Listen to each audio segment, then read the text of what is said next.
با سلام خدمت شما بینندگان عزیز در هر کجا که هستید. امیدوار هستم که خوب و خوش باشید. امیدوار هستم که تصویر ما هم واضح و شفاف برای شما باشه و خدمتتان عرض کنم که برنامه دوم اشپلاق از صفحه فیسبوک افغانستان اینترنشنال، البته افغانستان اینترنشنال ورزشی را به کرکت اختصاص دادیم. حاشیه‌هایی که در این روزا متاسفانه در کرکت افغانستان با وجود آمده، محرومیتی که از سوی اداره کرکت بورد برای 3 بازیکن مطرح تیم ملی کرکت افغانستان مثل نوین الحق، مجیب الرحمن و فضل الحق فاروقی وضع شد، علاقمندان به کرکت و کل ورزش در افغانستان یک مقداری نگران کرد.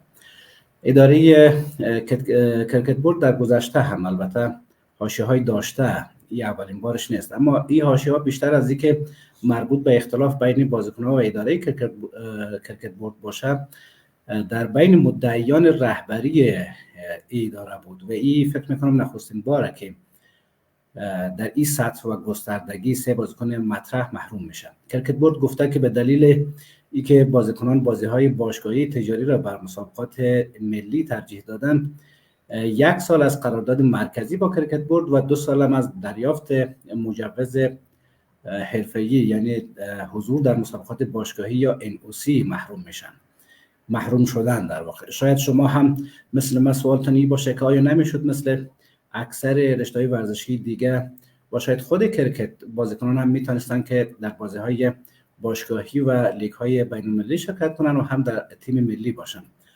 آیا نمیشد که جنتری مسابقات یا برنامه‌ریزی مسابقات تیم ملی با بازی‌های باشگاهی طوری تنظیم می‌شدند که با یکدیگر تداخل پیدا نمی‌کردند؟ بازی در تیم ملی و بازی‌های تجاری باشگاهی که موجب کسب درآمد برای ورزشکاران میشه، یک رابطه دو طرفه با یکدیگر داره. اگر بازیکنی که در تیم ملی کشورش خوب بازی کنه، جذب این لیگ ها میشه و درآمد مالیش هم بالا میره. از سوی دیگه اگر بازیکنان کرکت در این لیگ ها حضور نداشته باشن، نمیتوانند درآمد خوبی داشته باشن. امشب در حضور 2 مهمان بسیار عزیز و محترم هستیم. این بحث را پیش میبریم، در مورد گوناگون صحبت میکنیم. شما هم اگر دوست داشتید میتونیم که در بحث شرکت کنید، سوال بپرسید و اگر شرایط مهیا بود حتی به برنامه وصل شوید. سعی میکنیم که برنامه را در 1 ساعت تمام کنیم، مگر اینکه شرایط طوری شود که نیاز به ادامه بحث داشته باشیم. 2 مهمان بسیار محترم داریم. خدمتتان عرض کردم که آقای احمد فرهاد فدایی، کارشناس کرکت، و آقای امید یوسفزی که از خبرنگاران خوب ورزشی افغانستان است که در زمینه کرکت اطلاعات خیلی خوبی داره. من سعی میکنم که هر دو عزیز به برنامه وصل کنم. خوشبختانه همراه ما هستن. خدمت هر دو بزرگوار سلام احترام میکنم. خیلی خوش آمدید. آقای فدایی بفرمایید صحبت‌های اولیه رو داشته باشین تا من رسما سوالا رو بپرسم از شما. سلام جناب رحیمی صاحب، شما جناب یوسفزی صاحب، شما و بیننده‌های محترم برنامه شما. خوش هستم که همراه با شما در برنامه هستم و انشالله که منتظر سوال‌های شما میباشیم و همچنان دیده برا هستم که نظریات جالب جناب یوسفزی صاحب رو همچنان بشنوم. خواهش میکنم. یوسفزی صاحب شما سلام علیکم بفرمایید. علیکم السلام. سلام بر شما رحیمی صاحب و فدایی صاحب محترم و تمام دوستایی که ما را بیننده هستن. ما هم به نوبه خود خوش آمدید میگم به تمام دوستایی که ما را میبینن و به شما بزرگوارای عزیز. سلامت باشین. آقای فدایی، شاید بسیاری از کسانی که به کرکت علاقه دارن بعد از این اتفاقاتی که افتاد از خودشون بپرسن. مثلا من یکش خودم هستم که حقیقتا به کرکت علاقه دارم و این سوال پیش خودم هم هست که همین قرارداد مرکزی که کرکت بورد با بازیکن‌ها داره اصلا چی هست و شامل چی چیزهایی میشه؟ اگر میتونید در این زمینه برای ما یک مقدار توضیح بدین تا سوال دوم از آقای یوسفزی بپرسیم. خب خوش هستیم که شما با کرکت علاقه دارین جناب رحیمی صاحب. امید است که ان شاء الله بازی‌های بسیار شدید جهانی داشتیم، چهار مسابقات عالی را که بورد کرکت بورد افغانستان تیم ملی افغانستان تجلیل کرد، ان شاء الله که لذت برده باشید. مثل که در هر اداره معمول می باشه، برای اینکه با افراد شما در چوکات یک قانون کارها را پیش ببرین، باید یک قرارداد داشته باشید. به همین شکل کرکت بورد افغانستان با بازیکنان خود قرارداد داره که قراردادهای چندین کاتگوری داره، مثلا قرارداد الف، قرارداد ب، قرارداد جیم و عمدتا قرارداد الف به بهترین بازیکنان خود میدن یا به بازیکنان میدن که در هر فرمت بازی میکنن. کرکت شما میفهمین که کرکت یک روزه است، کرکت 20 اوور است و کرکت 5 روزه یا تست مچ است. دیگه این به اساس بازیکن‌ها و همچنان به اساس لیاقتشان، به اساس فرمت هایی که اینا بازی میکنن قرارداد برشان داده میشه. قرارداد الف یا قرارداد مرکزی بالاترین قرارداد است، یعنی بیشترین پولی که در چوکات یک قرارداد برای بازیکن میتوان پرداخت شود از طریق همون قرارداد مرکزی و قرارداد الف باید برشان پرداخت شود. خب چی میشه که اگر یک بازیکن قرارداد را امضا میکنه مکلف است که باید در بازی‌های تیم ملی اشتراک بکنه، با واسطه که در سطح جهان ما میبینیم که مسابقات زیاد تجارتی جریان دارد و از بخت نیک یا از بخت بد بازیکنان افغانستان زیادشان حالا در سطح لیگ های تجارتی جهان بازی میکنن که اگر شما نام مجیب زدران بکشین 10-15 نام لیگا در مقابل نامش ظاهر میشه. اگر نام فضل حق فاروقی رو ببینین اخیراً در تیم های مختلف لیگ های جهان بازی کرده و خوب درخشیده. نمین الحق همچنین. دیگه برای اینکه اینمی مسائل در تحت یک اداره مدیریت شود نیاز است که باید بازیکن‌ها همراه با بورد کرکت در چوکات یک قرارداد باید تفاهم داشته باشند که بله هر باری که اینا به بازی‌های لیگ میروند باید از طرف اداره اجازه بگیرن که اصطلاح انگلیسیش NOC No Objection Certificate هست، یعنی سند عدم اعتراض از طرف اداره کرکت بورد هست، ولی بر اساس قرارداد باز اونا مکلف هستند که باید برای بازی‌های تیم ملی حضور به هم بیاورند. درست است. آقای یوسف صاحب عزیز، این سوال از شما میپرسم. فکر میکنید در این ماجرایی که افتاده، محرومیتی که برای بازیکنان تیم ملی کرکت افغانستان که خب جزو بازیکنان خیلی خوب افغانستان هم بود، چه کسی به نظر شما بیشتر ضرر میکنه؟ بازیکنان، تیم ملی، یا دودی از این محرومیت و اختلافات و اینا بیشتر به چشم دوستداران و علاقمندان و هواداران کرکت میره؟ رحیمي صاحب په لومړیو کې باید یادونه وکړو، خوشحاله یو چې تاسو د کرکټ ډیر زیات مینوال یاست او شخصا څومره تجربه چې زه پوهیږم چې تاسو په فوټبال کې لرئ، که د هغې نیمایي هم په کرکټ کې وي نو انشاءالله زه مطمئنه یم چې د افغانستان په سطحه به تاسو داسې یوازینی شخص اوسئ چې دومره معلومات لرئ. را به شو ستاسو پوښتنې ته. مسله داسې مسله ده چې هیڅ یو اړخ موږ ګرم نشو بللی، نه نشو ویلی په ټوله کې چې لوبغاړي ملامت دي، نه داسې ویلی شو چې د افغانستان کرکټ بورډ ملامت دی او پرې په اساس باندې ټول ضرر لوبغاړي یعنی د هیوادوال ته هم رسیږي. دلته دغه مسله یو لویه ریشه لري چې دغه درې اړخه د ټول تیم متضرر کیږي. د افغانستان کرکټ بورډ نه بلکې د نړۍ ټول کرکټ بورډونه له کلونو را په دې خوا متاسفانه چې همدغه یو لویه ستونزه لري. اوس که موږ تاسو دغه ګاونډ هیواد پاکستان وګورو، هغه که څه هم د افغانستان د کرکټ په پرتله د هغوی عمر په کرکټ کې ډېر زیات دی، هغوی دغسې یو جدي مسلې سره مخ دي. مثلا د دوی یو لوبغاړی دی د حارث رؤف په نوم باندې تېره ورځ په بیګ باش کې ولوبېد، ډېر ښې لوبې هم کړي تر دا مهاله، خو دفتن ورته بورډ یو اعلامیه رسولې ده چې باید دغه لوبې په نیمایي کې پرېږدي او راوړي.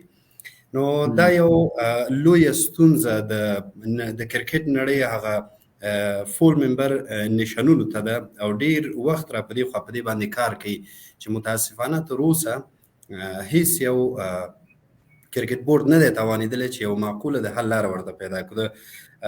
هند کرکټ بورډ که وګورو، رحیمي صاحب دوی خپل لوبغاړي په بهرنیو لیګونو کې نه پرېږدي د لوبېدو لپاره، خو یو لویه سرمایه یو لوی معاش دوی ته ورکوي په وخت باندې.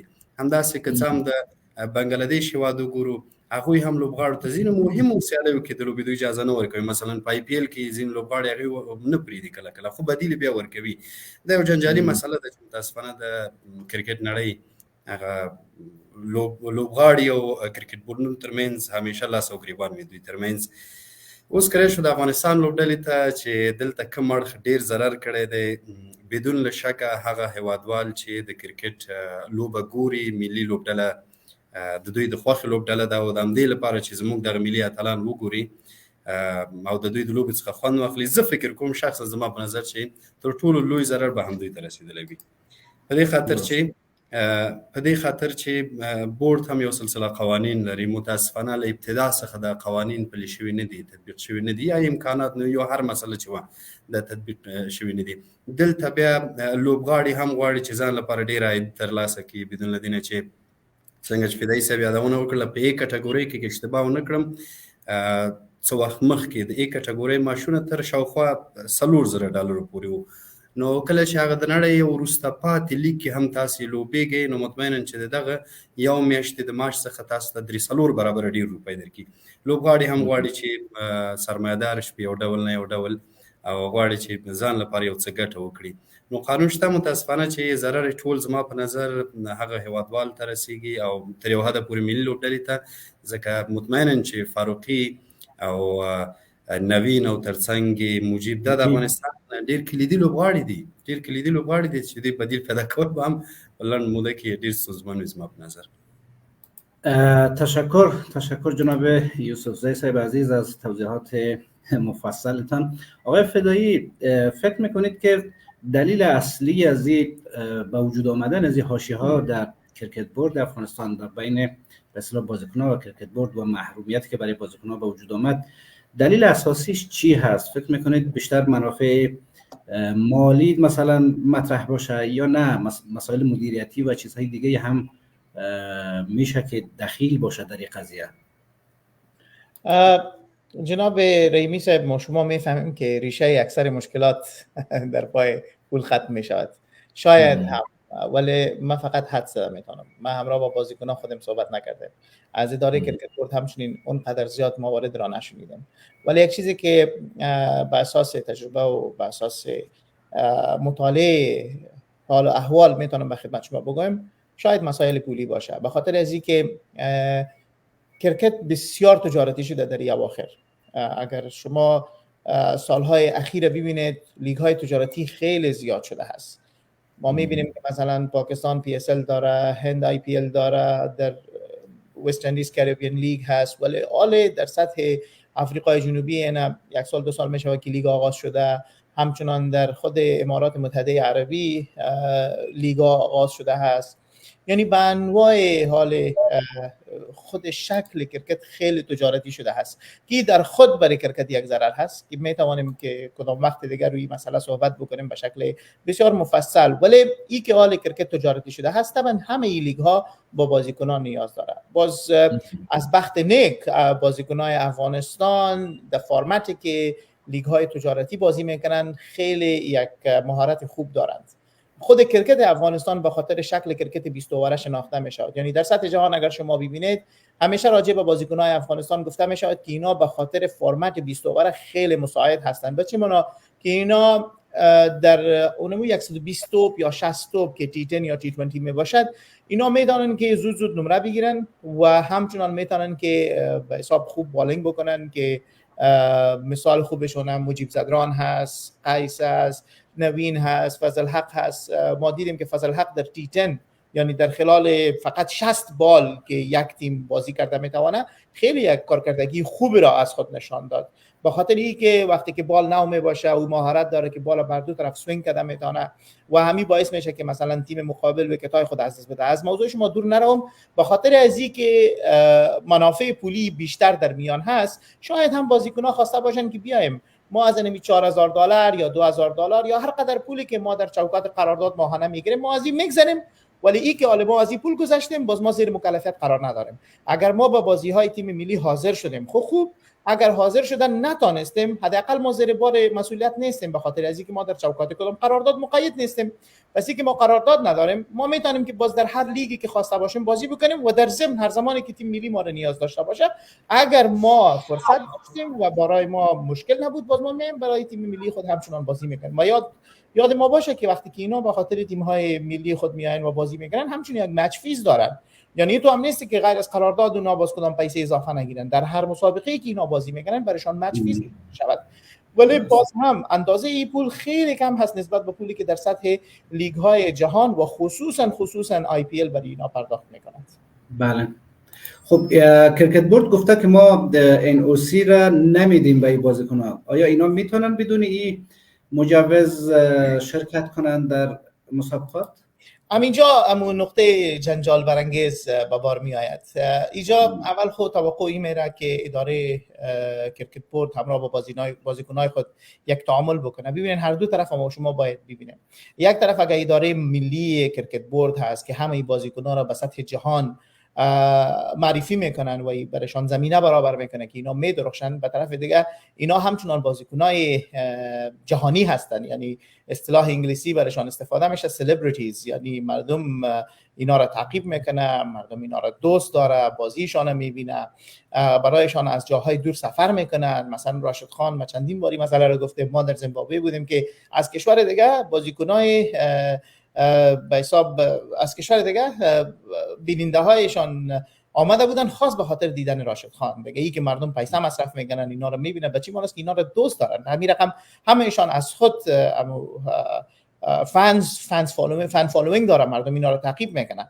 ولی در ضمن باز یک هویت ملی هم چیزی است که شما را همه عزت از طریق همون کشور شما میرسد داده میشود.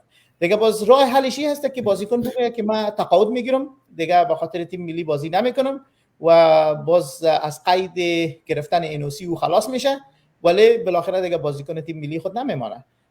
بله مردم باز پس از اون تقاعد خودم پس برمیگردن، یوترن میکنن، باز میان برای تیم ملی بازی میکنن.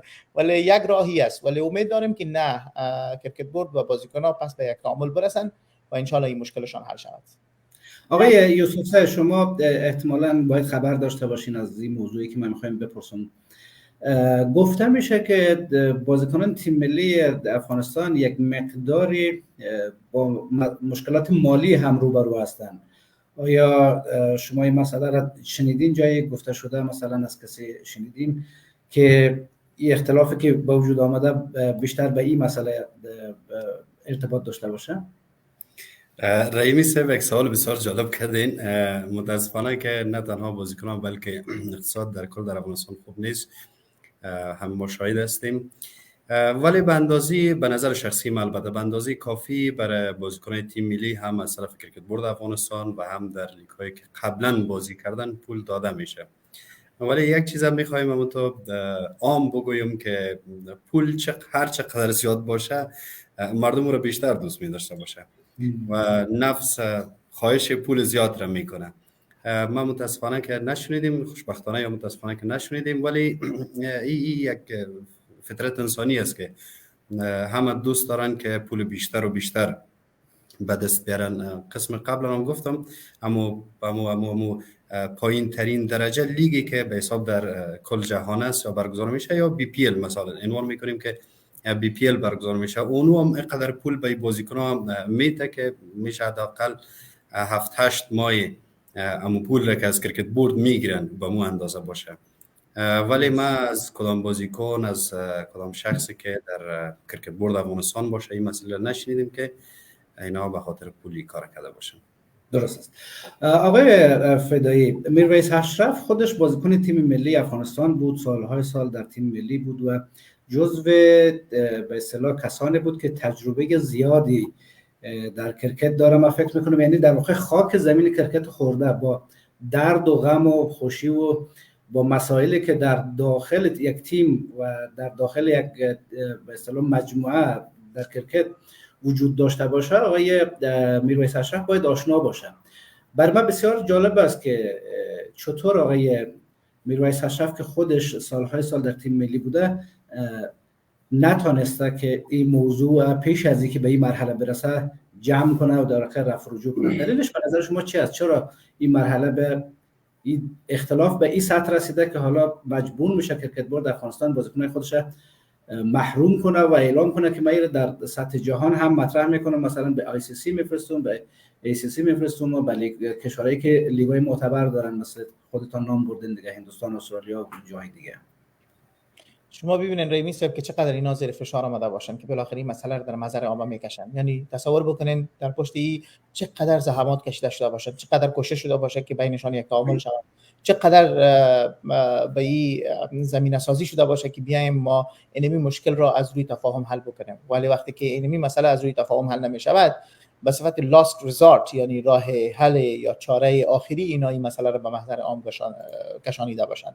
شما اشاره کردین که خود میرویس اشرف که چیرمن کرکت بورد هست، این یک نقطه مثبت هست به خاطر کرکت افغانستان که ما افراد مسلکی را در پست های کلیدی اداره کرکت داشته باشیم و طبعا ما باید از مدیریت او توقع زیاد داشته باشیم و الحمدلله نتایج خوبی همچنان ما دیدیم. بهترین نتیجه ما در جام جهانی ما بود که اخیراً ما 4 تیم های قوی را به شمول پاکستان، انگلستان، سریلانکا و ندرلند شکست دادیم که یک تفاوت فوق العاده بود نسبت به بازی‌هایی که در سال 2019 افغانستان در انگلستان انجام داده بود در چوکات بازی‌های جام جهانی. دیگه من مطمئن هستم که اینا همه کوشش‌های خود کرده باشن. هنوز هم من مطمئن نیستم که بالاخره این به امیر رقم ختم شود. حتما یک تعامل، حتما یک راه حل را پیدا خواهد کردن. ولی من فکر می‌کنم که برای این که لیگ‌ها بیشتر شده است و برای این که در این وقت بازی‌ها قرار است که بازیکن‌ها در لیگ‌های تجارتی اینا باید مشغول بازی باشن، طبعا دیگه اداره کرکت بورد از اینا توقع داره که اینا از پیسه خود بگذرن، از قراردادهایی که با لیگ‌ها دارن اونا باید بگذرن و اینا باید برای تیم ملی خود اولویت بدن که باید اولویت باشد. دیگه شاید هم اینمی موجودیت لیگ‌های زیاد، موجودیت زمینه‌های پولی زیاد که از طریق مسابقات بازی‌های لیگ اینا میتونن که عایدات خیلی بالا داشته باشن، هم باعث شده باشد که بازیکنان فکر کرده باشن که بیایم ما اگر تانسته باشیم یک راه پیدا بکنیم تا بازی‌های تجارتی رو پیش ببریم، به خاطر که اینا بالاخره بازی‌های دو جانبه هستن دیگه. شاید بازیکن‌ها به این فکر باشن که بیایم این بازی‌های دو جانبه رو میکنیم و یگان بازی‌های اشخاص آمدیم، اگر نه آمدیم هم مشکل نیست، ولی باز بالاخره در ماه جون که جام جهانی است با او بالاخره حضور به هم میاریم و طبعا دیگه او خب باز لیگ نمیباشه، چون جام جهانی در سطح جهان یک بازی شناخته شده هست و میاین و بازی میکنن و اخلاقا اینا فکر کرده باشن به خاطر از اینکه ما در بازی اشتراک نمیکنیم قرارداد چرا بکنیم، پیسه‌شو چرا بگیریم. ولی بالاخره این مسائل هست که اداره کرکت بورد به شکلی میبینه و من فکر میکنم نیاز است ما باید از خود اداره ملی کرکت بورد خود دفاع بکنیم، به خاطر که همچون یک اقدام شاید تحت شرایط خیلی خیلی خیلی دشوار به بار آمده باشه.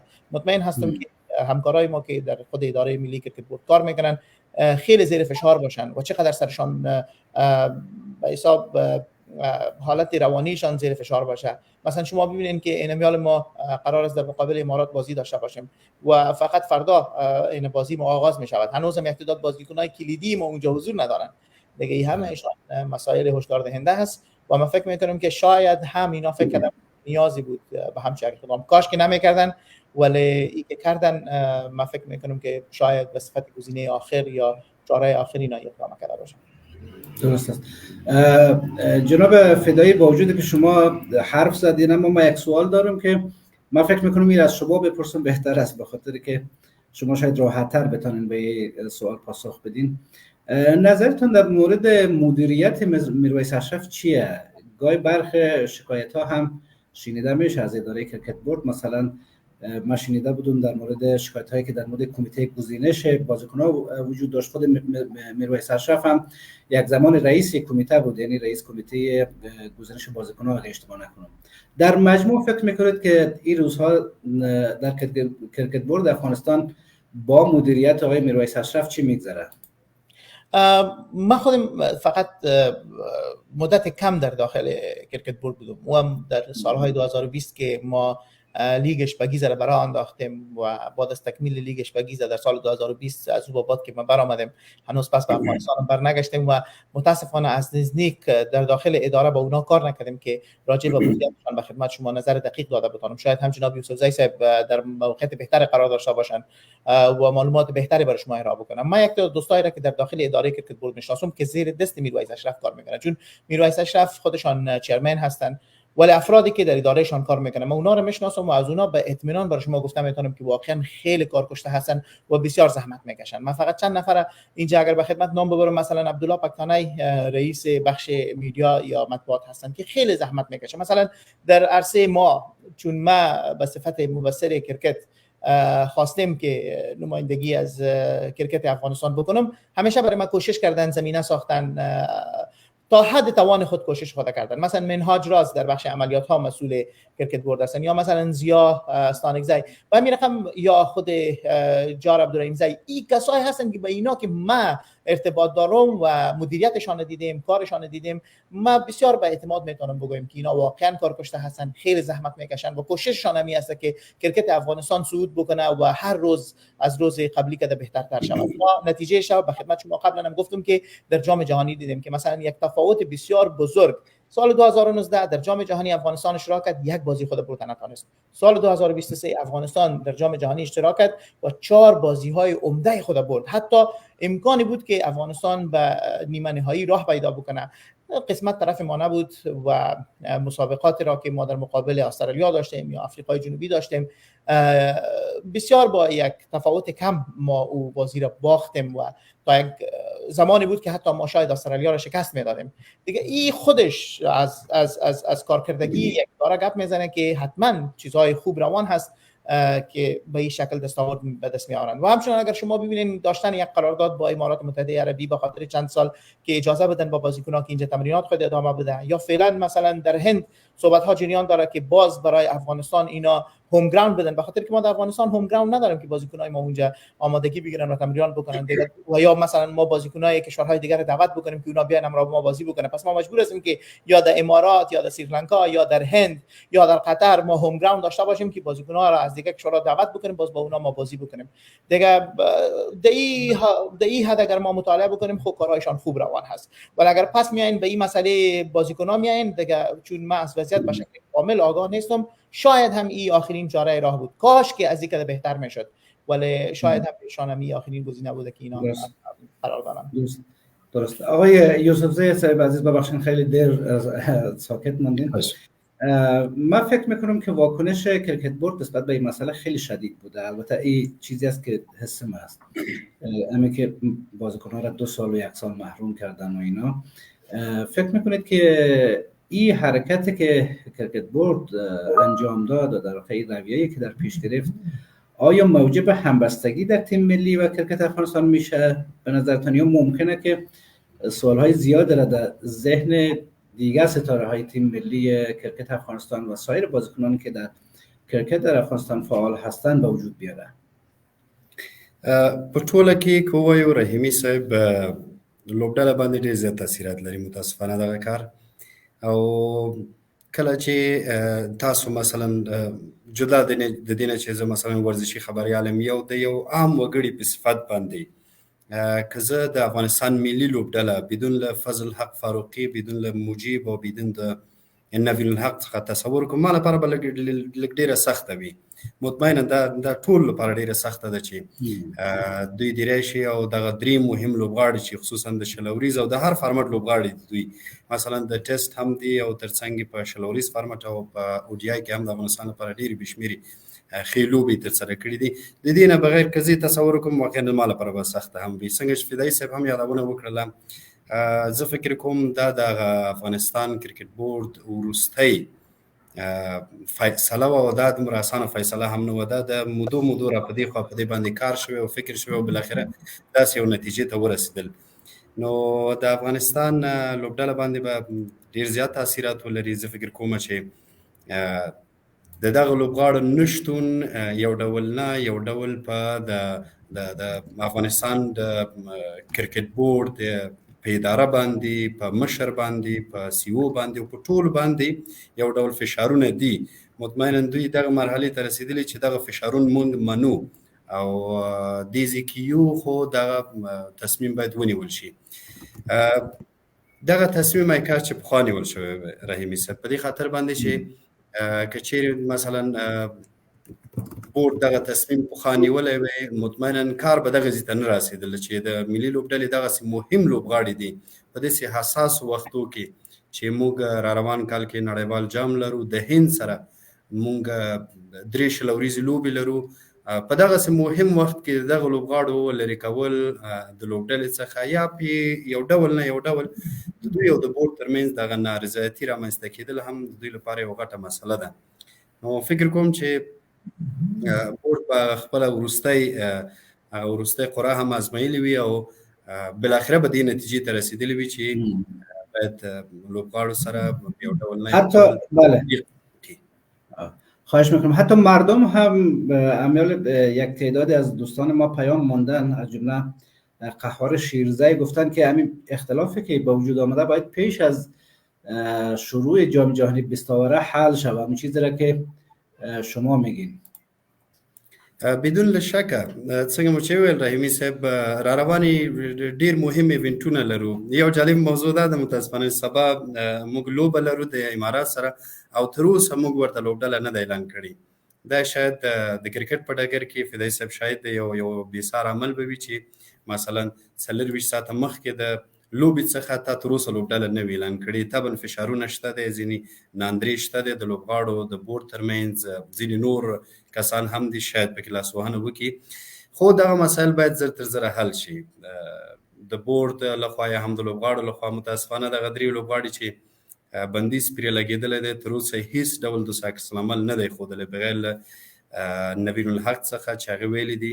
هغه یو توند لوبغاړی دی، معمولا په ډېر برخو کې ډېر کله خپل نظر شریکوي، وایي چې دغسې مسله وه، خو هغه هم داسې جدي اقدام چې ګواکې هغه بې ګناه وي داسې نه دی ښودلی، صرف یو خبره کړې چې حقیقت به وروسته راڅرګند شي. نو هر څومره چې زر دغه مسله د بورډ لخوا راجم شي، راټوله شي او دغه کم مسله چې د دوی او د لوبغاړو ترمنځ رامنځته شوي که دا زر حل شي، دا به د افغانستان د خلکو، د افغانستان د ملي لوبډلې او د افغانستان د کرکټ په ګټه باندې وي. درست است. آقای فدایی، این سه بازیکنی که محروم شدن بازیکنایی هستند که سالها در تیم ملی بودن. در واقع کرکت افغانستان روی سه بازیکن یا سه نفر سرمایه گذاری کرده. به نظرتون تیم ملی میتونه که جای سه بازیکن اگر واقعا کرکت بورد روی موضعش اصلاح شه و محروم کنه اینا را جای سه بازیکن پر کنه، به هر حال چه بخوایم چه نخواهیم همین سه بازیکنه که محروم شده در فرمت هم در فرمت یک روزه 50 اوور و هم در 20 روزه بازیکنان بسیار مهم هستند. اول خب باز هم توقع میکنیم که انشالله اینا محروم نشوند و اینا باز هم برای تیم خود بیاین بازی بکنن. مسئله نداشتن قرارداد باز هم نمیتونه که باعث شود که بازیکن به تیم ملی خود بازی نکنه. یعنی حتی بدون داشتن قرارداد با اداره کرکت بورد باز هم بازیکن میتونه بیای و بازی بکنه. دیگه این مسئله خب از اول پیش ما شما باشه، ولی اگر احیانا خدا نخواسته یک سیناریو میایه که ما سه بازیکن خود از دست میدیم، به نظر من اگر ما قرار باشه انتخاب بکنیم که از جمعشان کدامشان مشکل ترین است، مجیب زدران. شاید هم برای فضل حق فاروقی ما بدیل داشته باشیم، شاید برای نوین الحق ما بدیل داشته باشیم، ولی برای مجیب خیلی مشکل است که ما بدیلش پیدا بکنیم. مجیب یک بازیکن بسیار فوق العاده عالی هست. اگر ما به رکورد مجیب ببینیم، جوانترین بازیکن بود که 5 ویکت گرفت و مجیب بود که ما در مقابل پاکستان در زیر سن 19 وقتی که بازی اندر 19 بود در فاینال جام آسیا ما پاکستان شکست دادیم. از برکت مجیب بود که پاکستان شکست دادن، ما برنده قهرمانی جام آسیای زیر سن 19 شدیم. همچنان از برکت مجیب بود و تحت کپتانی رهبریت نوین بود که تیم زیر سن 19 تا نیمه نهایی راه یافت در زیر سن 19 و ما نیوزیلند شکست دادیم. همین مجیب بود که ویکت گرفت. به همین شکل اگر شما به رکوردهای مجیب ببینید خیلی خیلی زیاد هستند. دیگه امید دارم که انشالله یک تعامل در بینشان صورت بگیره، ولی اگر نگیرد ما شاید بدیل مجیب پیدا کردن نتونیم. برای فعلا فکر نکنم کدام بازیکن باشه که جای مجیب رو پر کرده بکنه برای ما. درسته. آقای یوسفزی، این که کرکت بورد مثلا چیزایی که گفته که 1 سال محروم میکنیم از قرارداد، 2 سال هم انوسی رو نمیدیم به بازیکن‌ها، فکر میکنید که آیا این به این معنا نیست که ما خیلی شدید در برابر یا در مقابل استعدادهای کرکت کشورمون یک رقم با احساسات و بسیار تند برخورد میکنیم؟ من حس ممیز و فکر میکنم بسیار از مردم هم تا جایی که من تحقیق کردم نظرشون همی بود که خیلی سختگیرانه است. آیا اگر بازیکن‌ها واقعا محروم شود خود بازیکن‌ها زیاد آسیب نمیبینن به نظرتون؟ بدون شک رحیمي صاحب چې خپل لوبغاړو باندې ډېر زیات فشار وي او دا مسله ما مخکې هم یاد کړل چې د لوبغاړو څخه به ورخوا د افغانستان د کرکټ بورډ پر رئیس باندې CEO باندې او په ټول بورډ باندې ډېر زیات فشار وي. کله چې دوی دغه فیصله کوله مطمئنا دې باندې به پوهېدل او دې باندې به لږ سر خلاصېده چې څومره به دوی باندې خلک نیوکه کوي، خو داسې ونه شول، بلکې د هیوادوالو نیوکه په لوبغاړو باندې وه چې دوی ولې د افغانستان لپاره نه لوبېږي. دغه کار که پخوا شوی وی رحیمي صاحب، اوس به دې نتیجې ته موږ نه رسېدلو. متاسفانه د افغانستان کرکټ بورډ هر کله ډېر مسایل ته اشاره کړې ده، ډېر مسایل لوبغاړو ته ویل دي، خو لوبغاړو هغه اجرا کړي نه دي یا منلي نه دي. په یو ډول په اصطلاح سره ویلی شو چې سرزوري کړې ده. اوس هم ځینې موارد دي متاسفانه چې شته د ځینې نور لوبغاړي هم ځینې موارد دي چې ترسره کوي، خو بورډ کې دا توانایي فکر نه کوم چې وي چې هغوی ته مثلا ووایي چې دغه کار تاسې نه باید وکړئ. خو دغه کومه پرېکړه چې اوس د افغانستان کرکټ بورډ کړې ده دا یو باجرته پرېکړه ده. سمه ده چې خپل تاوانونه ترڅنګ لري، خو ځینې ګټې هم ترڅنګ لري. ما په لومړیو کې هم یادونه وکړله، دغه په لیګونو کې د لوبغاړو لوبېدل دا یو نړیواله موضوع ده. بغیر له هندوستان کرکټ بورډ څخه چې هغوی خپل لوبغاړو ته په لیګونو کې د لوبېدو اجازه نه ورکوي، نور ټول کرکټ بورډونه دغه مسلې سره مخ دي. د استرالیا کرکټ بورډ تاسې اوس وګورئ، تېرې کلونو کې د دوی ځینې مهم لوبغاړي چې خپلو هېوادونو لپاره به یې لوبې نه کول، بلکې راټول به دوی په IPL کې لوبېدل یا په نور لیګونو کې لوبېدل، هغوی هم دغسې یو ستونزې سره مخ وو. نو ای کاش چې دغه پرېکړه چې اوس شوی دی یو څه موده وړاندې یو څو کلونه مخکې شوی وی، موږ به دې نتیجې ته نه رسېدلو. اوس متاسفانه داسې یو حالت کې موږ قرار لرو چې ډېر حساس شرایط دي او په داسې لوبغاړو باندې بندیزونه لګېږي چې د هغوی پیدا کول په ملي لوبډله کې د هغوی کوم ارزښت چې په لوبډله کې دی هغه ډېر زیات دی. څنګه چې فدایي صاحب هم یادونه وکړله، اوس د مجیب بدیل په لوبډله کې ډېر په سختۍ سره پیدا شي. صحیح د ځینې نور لوبغاړي موږ د فضل فاروقي او د نبیل الحق په ځای باندې لرو، مثلا عبدالرحمن دی، ترڅنګ بلال سمی دی، فرید دی، یامین او داسې نور لوبغاړي دي. خو د مجیب په هغه ډېر ډورونو کې یا په پاور پلی کې لوبېدل به مطمئنا چې د دې پیدا کول به حد اقل 2-3 کاله که هغه هم کرکټ بورډ ډېره هڅه وکړي، کرکټ بورډ ډېر تلاش وکړي، په دې صورت کې پیدا کولی شي. نو هر یو لوبغاړی خپل ځای لري، د دې بدیل پیدا کول به د افغانستان لپاره ډېر ستونزمن هم نه وي. خو که چېرې دوی اصولو باندې لاړ شي، متاسفانه چې هغه اصلي خبره د اصولو تګ ده چې دلته بیا ځینې نور مسایل هم شته دی. خو کاش چې دغه پرېکړه پخوا شوی اوس به موږ دې حالت کې نه وای. درست. خوشبختانه ما آقای واصل وصال هم میبینیم که به ما وصل شده، در واقع همکار عزیز ما و از دوستان بسیار خوب و کسی که واقعا در خبرنگاری ورزشی بسیار سالها زحمت کشیده کار کردن و من آقای وصال هم وصل میکنم. امیدوار هستم که خوب باشین جناب وصال، بسیار خوش آمدین. بسیار تشکر رحیمی صاحب از شما که وقت دادین و فدایی صاحب دوست بسیار خوبم و همچنان یوسفزای صاحب جای خوشبختی است که اینا را از نزدیک اینا میبینم دیگه، مستقیما همراهشان هستم و شما را همچنان شما بسیار وقتای خوبی داشتین در افغانستان. بله. وصال صاحب عزیز، من فعلا تصویر شما را یک لحظه قطع میکنم به خاطر از اینکه شما لطف کنین تصویرتان را لندسکیپ کنین، بعد از اون باز من دوباره شما رو وصل میکنم. البته شما هستین، من شما رو میبینم، ولی لطف کنین تا که این مسئله رفع و رجوع میشه. من یک سوال از آقای فدایی بپرسم. آقای فدایی عزیز، شما خودتان هم گفتین و کرکت بورد هم اعلام کرده که ما بازیکن‌ها رو محروم میکنیم، اگه تیم به آن نیاز داشت باز بررسی میکنیم که اینا عضو تیم باشن یا نباشن. فکر نمیکنید داشتن امی رویه، چون ما وقتی امی اطلاعیه رو خواندم و امی پاراگراف رو خواندم، امی سوال در ذهن خود من هم ایجاد شد که یک رقم احساس کردم که این یک استفاده یا یک نگاه ابزاری از ورزشکارا میتونه باشه. شما با این حس یا با این نظر چقدر موافق هستین؟ فکر نمی‌کنید این یک استفاده ابزاری است که میگن خب ما به شما مجوز نمیدیم، بعد نگاه میکنیم اگر نیاز داشتیم میگیم که خب بیاین حالا عضو تیم باشین، درست است ما به شما نیاز داریم.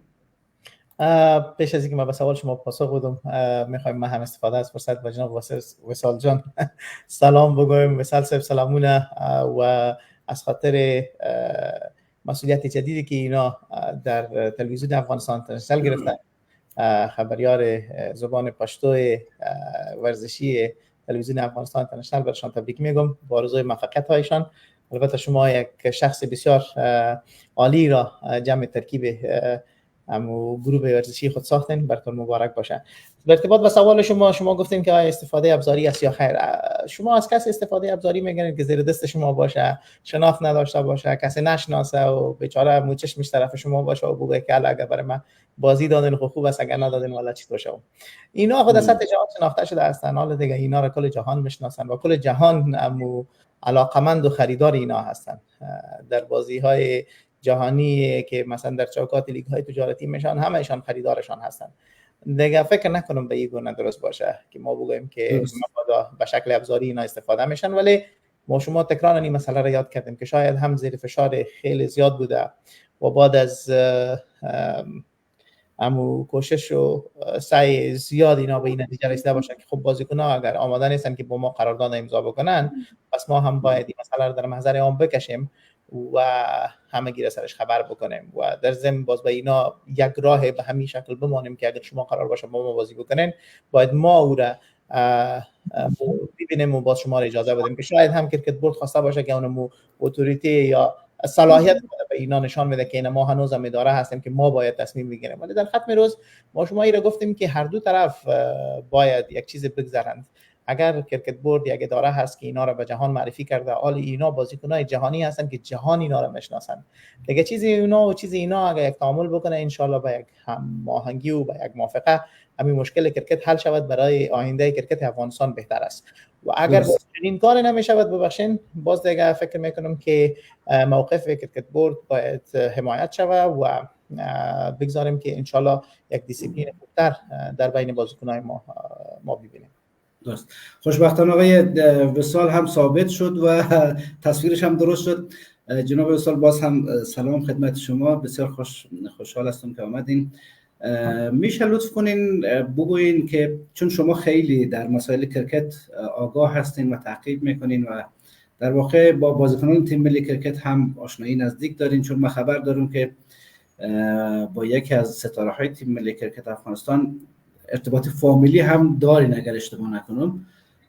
اگر اشتباه گفتم شما اصلاح کنین. برداشت شما به اصطلاح اطلاعاتی که شما دارین از اتفاقی که افتاد در کرکت افغانستان و محرومیت بازیکنان چی هست؟ دقیقاً چرا اتفاق افتاد؟ بسیار زیاد تشکر، ممنون از شما رحیمی صاحب. اول باید را تصحیح بکنم که ما اصلا از فامیل ما کس نیست در کرکت افغانستان. ما هیچ کس از فامیل ندارم در کرکت.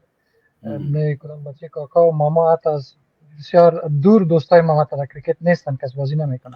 وای همسایگان مولا بگنسته، همسایگان مولا بگنسته.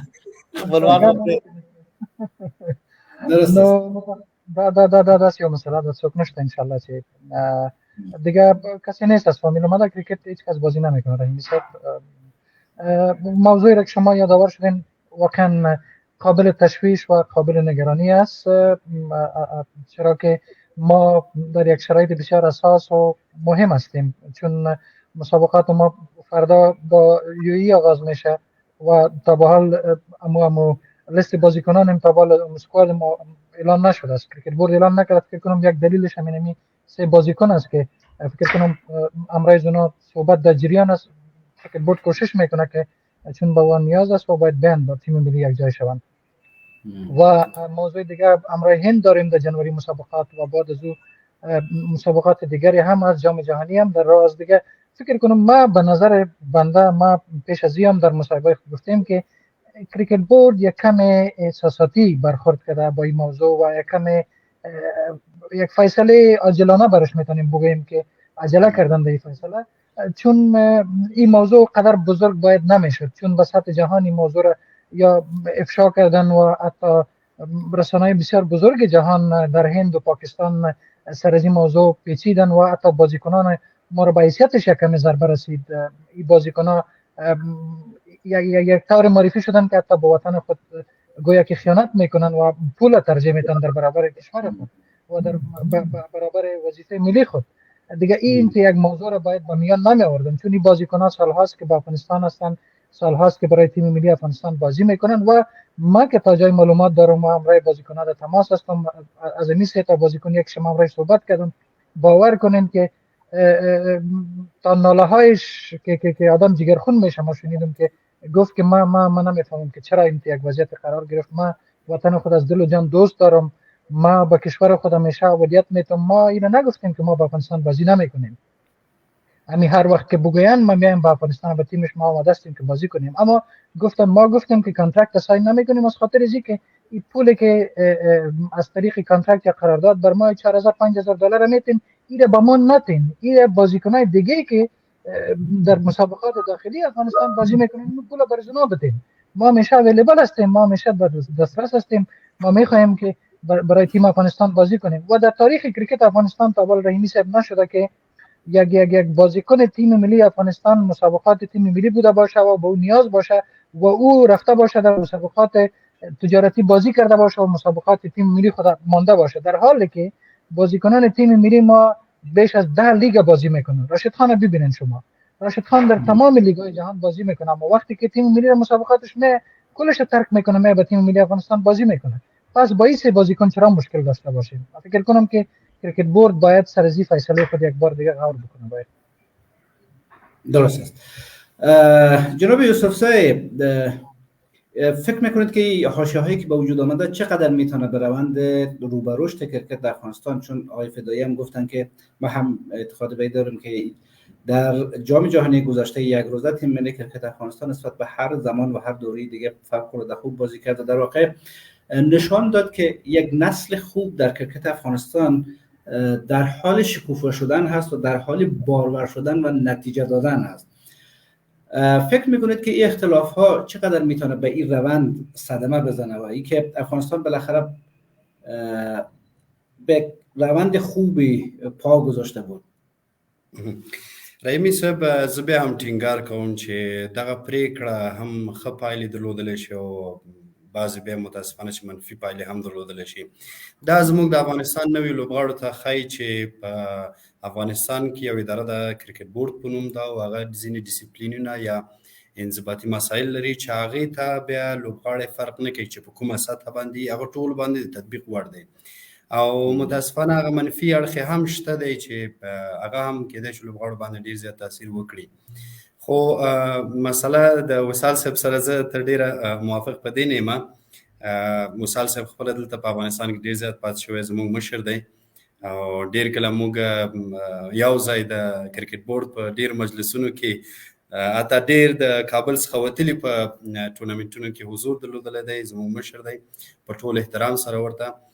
ما دا مسله څو ځله یادونه کړې چې کله بورډ یو پریکړه کوي د هغې هغه اړخونه تر ډېره سنجوي او دا چې د ملت سره دوی مواجه کېږي نو ډېر کله بیا داسې کارونه نه کوي. کنې ښه مثال یې دغه پاکستان کې د افغان لوبغاړو حضور و چې په وار وار د افغانستان کرکټ بورډ د ځینو لوبغاړو ته چې کورونه پاکستان کې دغه موضوع یادونه کړله، خو هغه لوبغاړو بېاعتنایي وښودله او اصلا دغه مسلې ته هېڅ جدي ونه کتله او جدي ونه ګڼله. خو بیا هم کرکټ بورډ په وړاندې کوم خاص اقدام ونه کړ. مطمئنا کله چې د افغانستان کرکټ بورډ دغه پریکړه کوله نو هغوی دغه ټول مسایل په نظر کې نیول. بله مسله د لوبغاړو ده. د لوبغاړي مثلا چې وایي چې موږ هر کله آماده یو. ګورئ په یو اداره کې یو ډپارټمنټ کې ځینې اصول وي چې هر څوک د رئیس څخه نیولې تر پیاده پورې هغه اصولو باندې پابند وي. یعنی که یو رئیس هغه اداره کې هغه اصول په ځان باندې تطبیق نه کړي، مطمئنا چې هغه اصول بیا په نور کسان باندې تطبیق وړ نه دي. اوس هم به که چیرې لوبغاړي برحقی، مطمئنا چې نه 100% کې کرکټ بورډ دلته ملامت دی او نه 100% کې لوبغاړي ملامت دي، خو ضرر متاسفانه هیوادوال ته رسیږي. د افغانستان د کرکټ پرمختګ څانګې برخې ته ضرر رسیږي. نو دغه څو ورځې نن فکر کوم 4مه 5مه ورځ ده دغه بندیز څخه، غیر د دې نه چې نوین الحق راغی یو خبرګون وښود، نور یو لوبغاړی هم رانغی هېڅ یې ونه ویل د ځان د سپیناوي لپاره چې نه کومه خبره چې د افغانستان کرکټ بورډ کړې ده دا غلطه ده او اصلا دغسې موارد نشته دی. در زبان دری یک مقوله داریم رحیمی صاحب که میگن تا که نباشد چیز نگوین چیزها، اگر اشتباه نکرده باشم، تا نباشد چیزه که مردم نگوین چیزها. دقیقا تشکر. دیگه طبعا تاثیرات منفی خودم متاسفانه بالای یک تعداد از بازیکنایی که آرزو دارن روز در تیم ملی بازی کنن طبعا تاثیرات خود دارن متاسفانه. خب خواهش میکنم ببخشید میشه شما میرد پاسخ بدین آقای وصال. جناب یوسف زاده گفتن که خب واکنش خاصی از طرف بازیکن‌ها حتی دیده نشده. فکر میکنید دلیلش چی هست؟ چرا واقعا در سکوت داره این مسئله به یک شکلی دنبال میشه؟ ببینید رحیمی صاحب، ما یک موضوع را میخوام یادآور شم به یوسف زای صاحب که اگر بازیکن‌ها هم مثل کریکت بورد معامل بکنن این موضوع دیگه هم خراب میشه. موضوع دیگه هم پیچیده تر و مشکل تر میشه و تا به یک مرحله شاید برسه که باز کنترلش بسیار مشکل میشه. یوسف زای صاحب دا کیسه بیا دومره ډیره خرابېږي که چېرته لوبغاړو خوله خلاصه کړه او دغه مسله چې څنګه ده هغسې بیان کړه، بیا به زمونږ کرکټ بورډ هم حیثیت پاتې نشي او بیا به د لوبغاړو د کرکټ بورډ لاسونه د یو بل ګریوانونو ته ورسېږي. نو زه د دې لپاره وایم چې دغه لوبغاړو د کور ودانې چې په دغه مسله کې خاموشي اختیار کړې ده او نوین الحق صرف دومره وویلې چې یاره تر هغې چې رښتیا راځي دروغ به کلي وران کړي که نه، او دا حقیقت خبره هم ده. د پردې تر شا ډېرې کیسې خبرې اترې شته د کرکټ بورډ او د دغه لوبغاړو ترمنځ. متاسفانه حقایق موږ تاسو ته معلوم نه دي. دغه ایمیل چې څنګه کرکټ بورډ وایي لوبغاړو دغسې ایمیل نه دی لیکلی، لوبغاړو په ایمیل کې دغسې خبرې نه دي کړي. درسته ده د لوبغاړو ایمیلونه کړي دي، د لوبغاړو په ایمیلونو کې خبرې کړي دي او غوښتنه یې کړې ده د دغه مسلې. دا حقیقت ده چې یاره موږ نه غواړو چې سنټرل کانټراکټ ساین کو یا امضا کو، خو لکه څنګه چې کرکټ بورډ په دغه لوبغاړو باندې دومره غټ تور ولګاوه چې دوی یې حتی په خیانت باندې تورن کړل، نو تر دې خو نور بل غټ تور نشي کېدی. دا لوبغاړي خو دومره هم سپک نه دي، دومره هم بې حسه او د وطن سره د مینې نه خالي نه دي لکه کرکټ بورډ چې دنیا او نړۍ ته معرفي کړل. زه ته فکر کوم چې دغه لوبغاړي باید د خپل حیثیت د اعادې لپاره په کرکټ بورډ باندې عریضه وکړي چې یاره تاسو خو زموږ د حیثیت سره لوبې وکړې، ولې داسې تاسو وکړ؟ صحیح ده. نو خبره داسې ده چې د لوبغاړو د کور ودانې چې خاموشي اختیار کړې ده، ځانونه یې غلي کړي دي او نه غواړي چې دغه موضوع نوره هم خرابه کړي.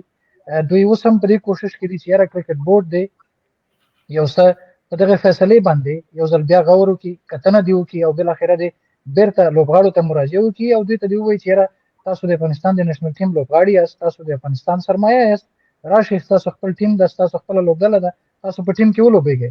دې لوبغاړو دومره جدي دوی ته نه دي ویلي. ګوره پیشنهاد او غوښتنه دا د هر چا حق ده.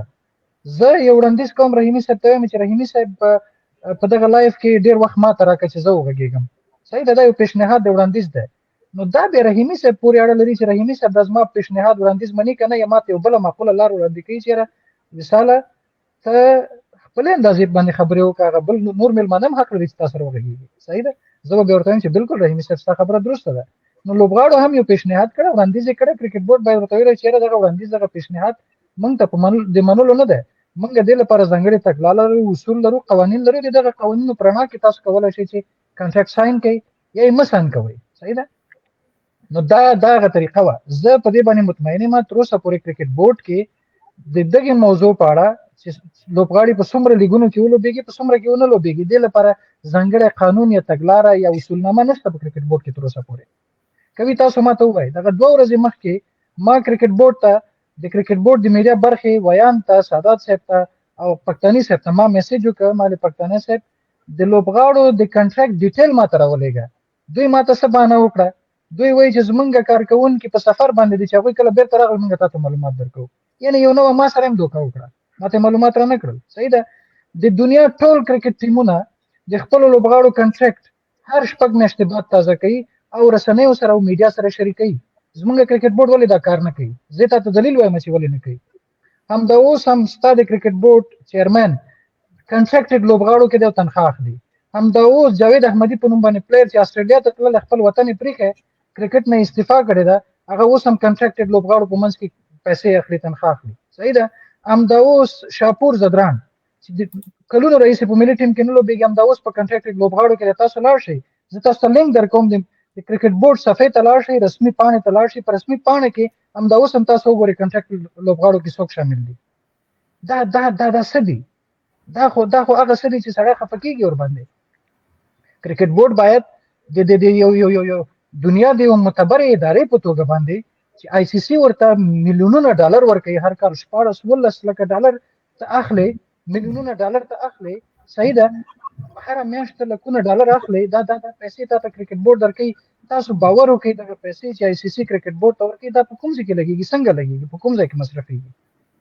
په خپل ټکرونو باندې په خپل مصرفونو باندې د کرکټ بورډ اجرایي رئیس یو شخصي سفر لپاره مزي دغه لپاره ځان ته پیسې ولکې د خپل د موټر تیل پیسې ولکې خو لوبغاړی بیچاره در په در نه ګیسټ هاوس لري نه د اوسېدو لپاره مناسب ځای لري نه امکانات لري دا خو بې انصافي ده دا خو ظلم ده نو خبره مې دا ده چې لوبغاړي نه دي ملامته تاسو باور وکړئ لوبغاړي هیڅ کله مه ملامتوئ لوبغاړي په ډېرو سختو شرایطو کې کرکټ کوي او د وطن سره خپله مینه پالي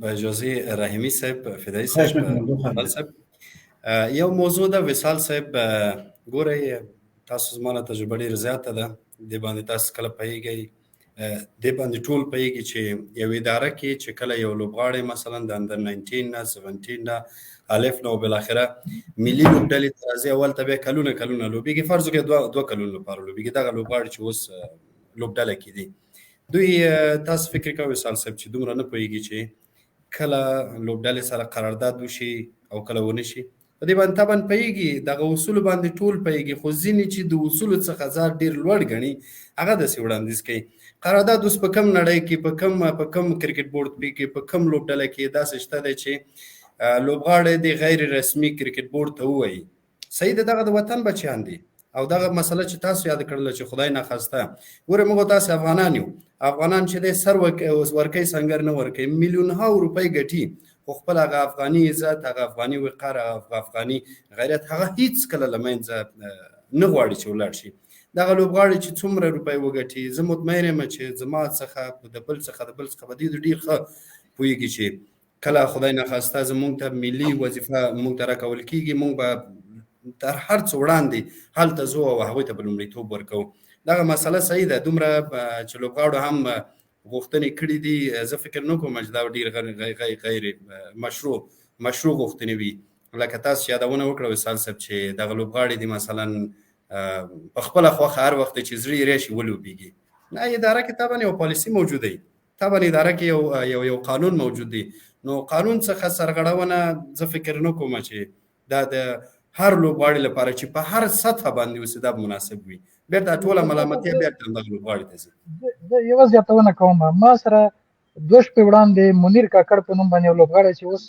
متاسفانه کاناډا ته تللی دی ځکه د افغانستان کرکټ بورډ هغه ځان ته چانس ورنکړه د افغانستان په کورني کرکټ کې ښه ځلېدلی لوبغاړی فدایي صاحب هم پېژنئ تاسو هم پېژنئ چې هغه څومره بهترینه وکټ کیپر او لوبغاړی واره هغه ډبل سنچریانې کړي د افغانستان په کورني کرکټ کې هغه له مجبورې او سختې ورځې لاړ د کاناډا ته اوس هلته کرکټ کوي صحیح ده هغه ما ته ویلې ما ته چې کله کرکټ بورډ کنټراکټ راکړه ما سره چې کله کرکټ بورډ کنټراکټ ساين کوي زه 6 میاشتې وروسته په خپل کنټراکټ باندې پوه شوم چې زه کنټراکټ لرم کرکټ بورډ سره او ما ته کنټراکټ راکړی تاسو فکر وکړئ یو پلیئر 6 میاشتې وروسته خبرېږي نو زه او ته خو به کله خبرېږو نو خبره داسې ده چې کرکټ بورډ د بوسو لاندې اوبه تېروي وروره زه درته رښتیا وایم ګورئ دا حقایق دي زه یعنې تر هر چا تاسو باور په خدای وکړئ زه په کرکټ باندې ډېر زیات خفه کېږم ځکه دا د ملت لوبه ده دا د ولس لوبه ده ولس په سترګو کې خاورې اچول رحیمی صاحب دا بېانصافي ده چرا ما مردم خود بازی بدیم رحیمی صاحب ما چرا همین چیزی که حقیقت است و نمور باید با مردم خود بیان کنیم بازیکنان خود که ما قرارداد میتیم یک بازیکن ما چرا 6 ماه خبر نباشه که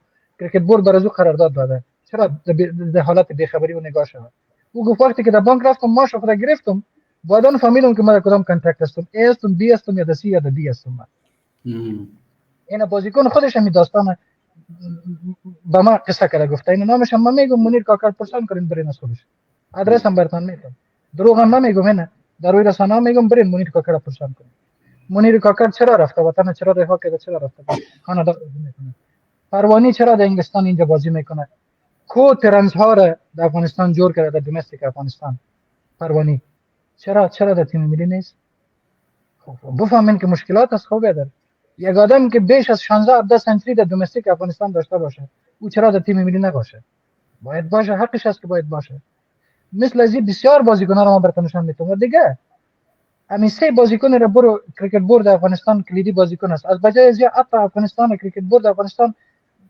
جایگزینی از را سرش کار کرده تا بالا کرکت بورد افغانستان با اندازی یا استعدادها را رشد داده سرش کار کرده که و بیا از بجای فاروقی و مجیب و دیگه بازی کنن اینا ما در تشویش هستیم که چی خواهد شد خب کرکت بورد نه ظرفیت سازی میکنه نه سر بازیکن‌ها کار میکنه از دیگر چیزی که داریم اون رو از دست میدیم چرا از دست بدیم سوال ما اینجاست در مورد کمیته انتخاب بازیکنان هم یک زمان بسیار انتقادها بود و به اصطلاح میگفتن که بعضی از بازیکنان که از جمله من نامش همین لحظه فراموش کردم، یک بازیکن بسیار با استعداد بود که از کرکت استعفا داد و گفت با کنار میرون، سنی هم نداشت، جوان بود.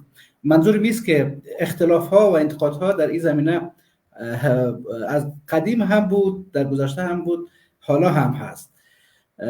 ما سوال از آقای فدایی میپرسم. آقای فدایی، دو عزیز ما، دو مهمان ما، آقای یوسفزی و آقای وصال، دو نظر متفاوت داشتن دیگه. شما همه صحبت ها رو شنیدین. آقای یوسفزی میگه خب اینجا یک اداره است، یک به اصطلاح یک کشور است، یک سرزمین است، یک احساسات است، خب بالاخره یک ارزش وجود داره، هر کسی باید تابع باشه، درست است، در چارچوب قوانین و مقررات حرکت کنه. از اون طرف آقای وصال میگه که نه، اینا همین چیزایی که ما داریم در موردش صحبت میکنیم و خصوص حتی کرکت بورد، اینا از این به یک شکل استفاده میکنن. مثل که ما در افغانستان بسیار وقتا اگر کسی رو نمیتونست متهم کنن، معمولا به اتهامای دینی، مذهبی، قومی و اینا متهم میکردن. آقای وصال معتقد است که کرکت بورد به یک شکلی بازیکن‌ها را در یک معرض به اصطلاح به یک اتهام خیلی نامناسب قرار داده، این یک اتهام بد بسته به بازیکن. شما نظرتان در مورد این دو نظر چی است؟ اول خب من راجع به چیزی که جناب وصال صاحب از منیر کاکر یاد کردن، واقعا یک بازیکن خوب بود. من همیشه می‌خواستم منیر کاکر را در تیم ملی ببینم، خصوصا در پوزیشن ششم. یعنی ما دونی یک بازیکن بسیار بزرگ جهان گذشته، برای هند بسیار دستاوردها داشته. حتی ما شکل دونی رو میدیدم، کیپینگ خوب میکرد، بتسمن بسیار خوب بود. و متاسفانه که زمینه برایشان مساعد نشد و نتونستن بر تیم ملی بازی بکنن. بازی‌های او را که ما دیدیم واقعا یک بازیکن عالی بود. دیگه کاش که انشالله به همون استعدادهای افغانستان زمینه‌ها بهتر آماده شوند که اینا بدرخشن و به جهان نشان بدن که چه استعدادهایی در افغانستان هستند. آمدیم روی موضوع که در بین جناب یوسفزی صاحب و وصال صاحب شما اشاره کردین. من نظر خود قبلا به خدمت شما گفتم که ببینید ما هر دو طرف قضیه را نمیفهمیم. من خودم شخصا نمیفهمم. ما با بازیکنان صحبت نکردیم، از اونا پرسان نکردیم که اونا چی موقف میگیرن و موقف کرکت بورد همچنان ما فقط از روی رسانه ها تعقیب کردیم. ولی من فقط به اساس یک گمان به خدمت شما گفتم که اداره کرکت بورد به صفت یک اداره نیاز داره که باید موارد در چوکات یک قانون بیاورد. حالا اگر از او قراردادها شما مشکل داشتین و دارین، باید روی یک تعامل مثلا با اداره کرکت بورد شما صحبت بکنین. اگر کرکت بورد صحبت شما نمیشنن، شما میتونین که مسئله را در محضر رسانه ها بکشین. ولی اگر شما موقف فعلی رو میبینین که کرکت بورد میگه که بازیکن ما همراه ما قرارداد به امضا نمیکنه، طبعا دیگه اداره کرکت بورد مکلف است که مسئله را باید به شکل جدی تعقیب بکنه. به خاطر که ما قبلا گفتیم وصال صاحب بشنون که اگر یک بازیکن در قید قرارداد نباشه، پس به اساس چی اداره کرکت بورد رو مکلف بکنه که بیای برای تیم ملی بازی بکنه؟ بله درست است، همیشه اینا برای بازی‌های تیم ملی خود حضور به هم آوردند و همیشه برای بازی‌های تیم ملی خود اینا حاضر بودند. ولی شاید در آینده به این رقم نباشه. ولی این که اگر قرارداد نباشه، پس به اساس چی باز ما بازیکن مکلف قرار بدم که شما باید حتما بیاین برای تیم ملی خود بازی بکنن؟ ولی بازم مسئله گپ است که ما طرف دیگر خبر نیستیم بازیکن‌ها چی موقف دارن. نظرش جناب وصال صاحب اشاره کردن که اونا هم از درد و تکلیف بسیار زیاد مینالیدن، گفتن که اداره کرکت بورد به رقمی که باید به اونا توجه میکرد نکرده. در ختم روز من متاسف هستم که مسائل در سطح رسانه ها میبراید و نام کرکت بورد ما یاد میشود و نام بازیکن‌های بسیار فوق العاده عالی ما یاد میشود. ای کاش که مسائل حتی در محضر عامه در سطح رسانه ها به این اندازه نمی آمدن و ای که اگر در این سطح رسیده، امید داریم که بالاخره این مسائل در بینشان حل شود. هنوز هم فکر میکنم که شاید سر وقت باشه، شاید هم یک هشدار برای هر دو طرف بوده، هم به اداره کرکت بورد و هم برای خود بازیکن‌ها، و بالاخره اینا به یک تعامل برسن و این مشکل خود بین هم حل بکنه، به خاطر که هر دو طرف به یکی دیگه با عین اندازه مهم است. به اندازه‌ای که بازیکن‌ها به خاطر کرکت بورد مهم هستند، کرکت بورد برای این بازیکن‌ها مهم است، چون به اساس اون هویت ملی هستند که اینا شناخته میشن. ولی از طریق همین بازیکن‌ها هست که اداره کرکت بورد احترام می‌شود و هم تو دستاوردها داره و بالاخره پول و امتیازات را از شورای بین‌المللی کرکت یا ICC اینا به دست می‌آورند. اگر بازیکنای ما در سطح مسابقات جهانی بازی خوب نکنند، بدون شک که ما اونمو امتیازات لازم از شورای بین‌المللی کرکت به دست آوردن نمیتوانیم. مثلا اگر شما ببینید به اساس بازی که تیم زیر سن 19 ما در جام جهانی قبلی انجام داده بود، بودجه مشخص به اداره ملی کرکت بورد رسید. ولی به اساس کارکردگی که اینا در جام جهانی سال 2023 داشتن، یک بودجه مشخص از طرف شورای بین‌المللی کرکت به اینا داده میشن. دیگه اینا هر دویشان لازم و ملزوم یکی دیگه هستن. امید دارم که اینا با یکی دیگه با یک تعامل خوبتر و بهتر برسن. امید که مشکلات در بینشان حل شود که چون در ختم روز جناب یوسفزی صاحب به مسئله اشاره کردن، ما مردم و بیننده ها و دوستدارای کرکت هستیم که بالاخره ضرر می‌بینیم. درست است. چطور میشه این مسئله رفع رجوع شود؟ یعنی راه برون رفتش چی است به نظر شما آقای یوسفزی صاحب عزیز؟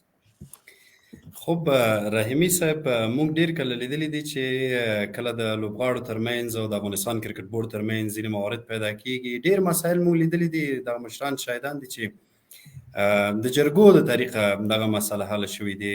مثلا د شفیق الله شفق بندیز دی او دغسې ډیر مسایل دي د جرګو له طریقه حل شوې دي. اوس دغه مسله چې رامنځته شوې ده ډیره لویه مسله ده، حتی په نړیواله کچه باندې ډیر بحثونه په دې باندې کیږي. را روانه ای پی ال دی، زموږ دغه 3 لوبغاړي به هلته لوبیږي او که چیرې دغه د افغانستان کرکټ بورډ په خپل هغه دریځ باندې کلک وي یا خپل خبره ټینګه کړي، بیا زموږ لوبغاړي هلته په ای پی ال کې نشي لوبېدلی. دا متاسفانه د افغانستان لپاره ډیر لوی ضرر دی. حتی هغه د لوبغاړو لپاره هغوی ته کیدای شي ډیر رواني ستونزې هم پیدا کړي چې د کرکټ بورډ یوه فیصله راځي او دغسې لوبغاړي چې ځوان دي، لا روحیه لري، لا ډیر کرکټ په مخ کې لري، هغې ته ډیر زیات ضرر وارد کړي. ښه خبره به زما په نظر دا وي چې اوس هم چون افغانستان د جرګو وطن دی، بدون له دې نه چې دغه مسایل ته ډیر لمن ووهل شي، په رسنیو کې ورباندې متاسفانه ډیر بحث وشي. ښه خبره به دا وي چې بورډ دې دلته د یو مشر په صفت باندې دغه لوبغاړي راواخلي، دلته دې ورسره کیني، نږدې نه دې ورسره خبرې اترې وکړي او دغه مسله دې بدون له دې نه چې نور درز وکړي او نور پرمختګ وکړي. مطمئنا چې کله دوی پرمختګ کوي هم د کرکټ بورډ لپاره تاوان دی او هم د لوبغاړو لپاره تاوان دی. تر ټولو ډیر تاوان د افغانستان د کرکټ د پرمختګ لپاره دی او بیا د کرکټ د مینوال لپاره دی. نو ښه خبره به دا وي رحیمي صاحب چې دغه بورډ دا صلاحیت ځان ته ورکړي او دا مشري وکړي چې دا لوبغاړي راوغواړي، دوی سره نږدې ځینې مسایل او ځینې وړې وړې ستونزې دغه مسایل چې پیدا شوي دي دا ورسره حل کړي او بالاخره دغه لوبغاړي زموږ دغه را روانو مهمو لوبو کې حضور ولري. یو موضوع هم باید یادونه وکړم، شاید چې ډېری دوستان له دې بېخبره وي چې دغه لوبغاړو باندې داسې بندیز نه دی لګېدلی چې دوی د افغانستان په لوبډله کې تر را روان 1 کال یا 2 کاله پورې لوبېدلی نه شي. نه، دا اصلا دا موضوع نه ده. هر کله چې د افغانستان کرکټ بورډ دوی څه ضرورت احساس کړي یا فکر وکړي چې دوی موږ لپاره ضرور دی یا د لوبډلې لپاره ضرور دی، ډېر په اسانۍ سره راغوښتلی شي. خو متاسفانه چې دلته افغانستان دی او هیڅوک د چا څخه ځان کم نه ګڼي، نو په دې خاطر باندې بیا امکان لري چې دا لوبغاړي یا ورته کرکټ بورډ دوی ته بلنه ورکړي او دوی رانیسي، او یا امکان لري چې لوبغاړي یو رقم ځان قهر ونیسي چې زه نه راځم، تاسو موږ تور لګولی دی، موږ بندیز سره مخ کړي، په دې اساس شاید رانیشي. درست است. جناب وصال، سوالی که من از شما دارم اینه که آیا چنین تجربه یا شبیه این اختلافی که به اصطلاح که حتما اتفاق افتاده، چیزی که برای بازیکنان تیم ملی کرکت افغانستان اتفاق افتاد و حالا 3 بازیکن محروم شدن، در کشورهای دیگه هم کرکت بورد کشورهای دیگه یک همچین ماجراهایی را پشت سر گذاشتن؟ تجربه در دیگه کشورها چی بوده؟ مثلا خیلیا وست اندیز و بعضی از کشورهای دیگر مثال میزنن، میگن که اونا هم دچار یک همچین مسائلی بودن و در نهایت و چیزی که صدمه دید فکر میکنم که کرکت او کشور بود. رحیمی صاحب، اول خب موضوع وست اندیز بیخی یک موضوع جدا است. موضوع بازیکنان او کشور و خرابی کرکتش یک حاشیه و یک موضوع دیگه داره. چرا که شما میدونید که وست اندیز اصلا یک کشور نیست و چند جزیره یک جای شده به نام وست اندیز یک تیم کرکت جور کردن و میان بازی میکنن. اونجا مسائل به حساب بگویم دیگه نژادی و اینی مسائل است که کریکت از اونا پیشرفت نمیکنن و دیگه آخر خراب شده، چون هر جزیره کوشش ایره داره که از جزیره زو بازیکنای بیشتر بیاد تیم بازی کنه و در بین خود این تو یک مسائل نژادی و سیاسی و دینی مسائل درگیر هستن که کریکت از پیشرفت نمیکنه. موضوع مسابقات تجارتی و این مسائل قدر تاثیرگذار نیست فکر کنم که اگر کریکت وست اندیز خراب شده و قدر و مثالای بسیار زیادی است، اما اینقدر ماجراجویی نشده است تا بالا که مثلا مثل که افغانستانی موضوع قدر کریکت بورد افغانستانی موضوع قدر بزرگ ساخت، دیگه کشورها قدر این موضوع کلان نکردن و قدر سرش نپیچیدن. بازیکن‌ها همیشه در دیگه کریکت بورد هم خواست کردن. چند پیش به نام ایشان کشن یک بازیکن جوان کریکت هندوستان امی تو یک مشکل داشت، ما مشکل شخصی دارم، من نمیخوام کانترکت ساین کنم و مسابقات حتی دنیم رها کرد، رفت کریکت بورد برش اجازه داد. این شده است. چند پیش مثلا بازیکنان پاکستان هم یک مشکل با کریکت بورد خود داشتن به نام حارث رؤوف، یکی از بهترینای کریکتش گفت که ما نمیخوایم برم در مسابقات تست بازی کنم، من میرم در مسابقات تجارتی بیگ باش بازی میکنم. اون رفته در مسابقات بیگ باش بازی میکنه، در حالی که پاکستان کریکت بوردش چی کرد، چیف سلکترش و دایرکترش رفتن بر زوم مراجعه کردن، کوشش کردن اون را قناعت بده که بیا تو، ما به تو نیاز داریم، تو بیا بازی کو. این کار را که کریکت بورد افغانستان کرد، این تو کار خود نکردن با بازیکن خود. بازیکن خود ارزش قائل هستن، مردم بازیکن خود اهمیت میتن، بر زوم مراجعه میکنن، راههای حل پیدا میکنن و اینا اون بیگ باش بازی میکنن. خواهش میکنم ببخشید که من حرفتون قطع میکنم. دلیل این به اصطلاح برخورد شدید که شما میگین خیلی ما به اصطلاح کریکت بورد افغانستان شدید برخورد کرده با این مسئله و خیلی جدی بوده، دلیلش چیست؟ من یک چیزی را به شما میگم. در گذشته هم خب اختلاف هایی که در کریکت بورد افغانستان وجود داشت، شما فکر میکنم در اوایل برنامه نبودین، ما با آقای فدایی و اینا این مسئله رو صحبت کردیم و گفتیم که یک رقم اختلافات درونی در داخل کریکت بورد افغانستان بین کسانی که مدعی رهبری کریکت بورد بود وجود داشت. یعنی کسانی که داخل بودن خب اونا به یک شکل فکر میکردن، کسانی که بیرون بودن تبدیل به اپوزیسیون میشدن، شروع میکردن به اصطلاح به اینکه اپوزیسیون باشن و انتقاد کنن، تبدیل به منتقد میشدن. فکر میکنین که دلیل اصلی یک همچین برخورد بسیار شدید آیا ارتباطی به این مسائل هم داره، مثلا به چیزهایی مثل جنگ قدرتی که ممکنه وجود داشته باشه و اختلافایی که در درون اداره کریکت بورد احتمالاً شاید وجود داشته باشه؟ رحیمی صاحب ګورئ دلته دوه مسلو ته زه غواړم اشاره وکړم. یو د کرکټ بورډ اداره ده او بل زمونږ د کرکټ ټیم او لوبغاړي دي. دا دوه جلا شیونه دي. د افغانستان د کرکټ بورډ اداره له مغولې ورځې نه تر ننه پورې کافي ډیر زیات مشکلات لري، فساد پکې موجود دی، د کرکټ بورډ د مسؤلینو ترمنځ همغږي، ناهماهنګي، ډیر نور مسایل همیشه دوامداره توګه باندې رامخته شوي دي. هر مشر چې راغلی دی هغه خپل مشکلات لرل. همدې له خاطره موږ ته په یو کال کې 4-5 مشران بدل شوي دي. یو راغلی د هغې پسې بیا بل راغلی، بل دا په خپله د دې ښودنه کوي چې رهبرۍ کې مشکل دی چې بدلېږي را بدلېږي مشران. بله خبره ګورئ د افغانستان کرکټ چې نن دومره لوړې مرحلې ته رسېدلی دا د لوبغاړو له برکته دی. د افغانستان د کرکټ ټیم د لوبغاړو هغه کارکردګي ده چې دوی د افغانستان کرکټ دومره های لیول ته رسولی، نړیوال جام ته دوی لوبېږي. یعنی په یو نوم زه غواړم تاسو ته ووایم چې د افغانستان کرکټ ته ډېر څه چې ورکړي هغه لوبغاړو ورکړي. د افغانستان د کرکټ بورډ ادارې دومره څه نه دي کړي. دا د لوبغاړو برکت دی چې آی سی سی تا ته کافي ډېره زیاته بودیجه درکوي. دا د لوبغاړو برکت دی چې ستا کرکټ دومره لوړ لیول ته رسېدلی. زمونږ لوبغاړي چې دي هغه طبیعي یا نیچرل ټیلنټ لري. زمونږ کرکټ بورډ لوبغاړي دومره نه دي پالیش کړي چې زه کرکټ بورډ ته کریډټ ورکړم چې دغه لوبغاړی تا روزلی، تا ورسره کار کړی، تا ورسره زحمت ویستی او بالاخره هغه راغلی نېشنل ټیم کې. راشد خان کوم ځای نه راغی وروره یو دم راپورته شو، یو ستوری شو. مجیب رحمان د ګراس روټ نه راپورته شو، راغی یو ټیلنټ، یو استعداد. نور احمد هم داسې. دلته لوبغاړو سره کرکټ بورډ څومره کار کړی، څومره خواري ورسره کړې ده. صحیح ده. یعنی زمونږ کرکټ د لوبغاړو په برکت، زمونږ د کرکټ د اتلانو په برکت دغه لوړ سټیج ته رسېدلی ده. نو زمونږ په کرکټ بورډ کې رښتیا هم مشکلات شته او دغه برخورد هم چې لوبغاړو سره دومره جدي شوی ده، دا یو غیر مسلکي ادارې ښودنه کوي چې په اداره کې غیر مسلکي توب دی. زمونږ اداره که چېرته مسلکي توب پکې وی، هغوی لکه د پاکستان د چیف سلیکټر او ډایرکټر غوندې وهاب ریاض ته ټلیفون کوو، ورپسې کور ته ورتلل چې یاره ته راشه موږ تا ته ضرورت لرو.